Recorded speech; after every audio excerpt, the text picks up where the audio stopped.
Kanakkari government higher secondary school NSS യൂണിറ്റിന്റെ ആഭിമുഖ്യത്തിൽ സപ്തദിന സഹവാസ ക്യാമ്പിന് വെമ്പള്ളി ഗവൺമെന്റ് UP സ്കൂളിൽ തുടക്കമായി.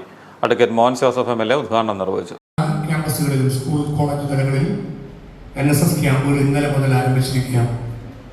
കോട്ടയം ജില്ലാ അടിസ്ഥാനത്തിലുള്ള NSS ക്യാമ്പുകളുടെ ഹയർ സെക്കൻഡറി തലത്തിലുള്ള ജില്ലാതല ഉദ്ഘാടനം കാണക്കാരി ഹയർ സെക്കൻഡറി സ്കൂളിന്റെ ആതിഥേയത്വത്തിൽ വെമ്പള്ളി ഗവൺമെന്റ് സ്കൂളിൽ വെച്ച് നടക്കുന്നു എന്നുള്ളത് ഇരട്ടി മധുരം പോലെയാണ്. സന്തോഷത്തോടെ നമുക്ക് വരവേൽക്കാൻ കഴിയും. എല്ലാ സ്കൂളിലും NSS ക്യാമ്പ് നടക്കുന്നു. പക്ഷെ നമ്മുടെ സ്കൂളിൽ NSS ക്യാമ്പുണ്ട്, അതിൻ്റെ കൂടെ ജില്ലാതല ഉദ്ഘാടനം കൂടിയുണ്ട്.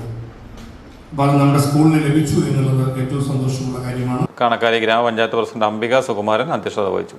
Regional programme convenor Rahul R മുഖ്യപ്രഭാഷണം നടത്തി. ക്യാമ്പിന്റെ വിവിധ പദ്ധതികളായ സുഹൃത കേരള സന്ദർശനം, കൂട്ടുകൂടി നാടുകാക്കാം, ഹരിതസമിതി, പുസ്തകപ്പയറ്റ് എന്നിവ Uzhavoor block panchayat president in charge doctor Sindhumol Jacob, ജില്ലാ പഞ്ചായത്ത് അംഗം Nirmala Jimmy, Kanakkari panchayat vice president Biju Pazhayapura, ward member Thampi Joseph, Vijay Anilkumar എന്നിവർ നിർവഹിച്ചു. NSS unit programme officer Thomas Subhashan പദ്ധതി വിശദീകരണം നടത്തി. Government HSS principal Sheeni S, NSS volunteer leader Srinidhi Santhosh എന്നിവർ സംസാരിച്ചു.